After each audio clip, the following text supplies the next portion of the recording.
Let me get your reaction quickly. I know you've got some other commitments in PNG. I want to ask you, though, Andrew Hastie said, despite the urgency of the strategic challenge, this is his quote, we don't have a strategy until next year. We've seen no new dollars spent. In fact, we're actually seeing cuts and cannibalisation of army capability.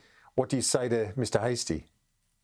Well, I'm hesitant to buy into this on Anzac Day, to be honest, Kieran. I think this is a day for solemn reflection and commemoration. But I'll make a couple of quick points. One, that the strategy was released yesterday. Yes, there'll be an update through the National Defence Strategy next year, but the strategy was released yesterday, and we've been upfront that involves making hard choices. The last government added $42 billion of spending commitments to the defence budget without adding a single dollar.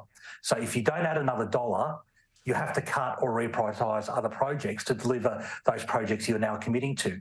And that's what we've done. We've made the hard choices, things that are lower priority, with either delayed, rescoped, or a limited number of cases cancelled, in order to free up funds. In this case, we've allocated $19 billion to invest in reshaping the Australian Army, investing in long-range strike, going from an Australian Army that can reach 40 kilometres with its weapons to one that will reach over 500 kilometres, investing in things like joint strike missiles for our F-35s and sovereign missile manufacturing capability. So we make no apologies for that. We've made hard choices. We've been transparent with the Australian public, and we've committed over the medium term that defence funding will rise above its current trajectory. But ultimately, we're being honest and transparent. We don't treat the defence budget like a magic pudding, which unfortunately is what occurred under the last government. Now, finally, Phil Thompson, a veteran himself, he said, and he's the Assistant Shadow Minister, he said, I'm absolutely appalled that the Prime Minister and Defence Minister are so out of touch to release the Defence Strategic Review the day before Anzac Day.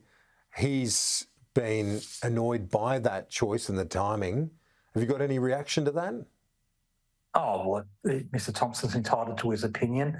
What you saw yesterday was a very sober, responsible government releasing a policy in the area which is our number one obligation, which is the national security of the nation. You didn't see any razzmatazz. You didn't see Top Gun music or prime ministers sitting in fighter jets. What you saw is a sombre release of an important policy.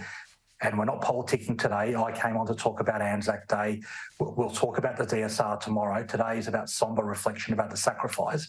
We had last year's Anzac Day during the election campaign, and everyone paused during a very heated political debate to commemorate the sacrifice of 103 Australians and the obviously countless others who were wounded and served. And then the next day you got back into the political debate. That's what this government does, because we're responsible. We don't politicise defence. We don't politicise national security. We do what's right for the nation. Joining me from Port Moresby, Minister for Defence Industry, Minister for the Pacific, Pat Conroy. Thanks as always. Thanks, Kieran. Have a good day.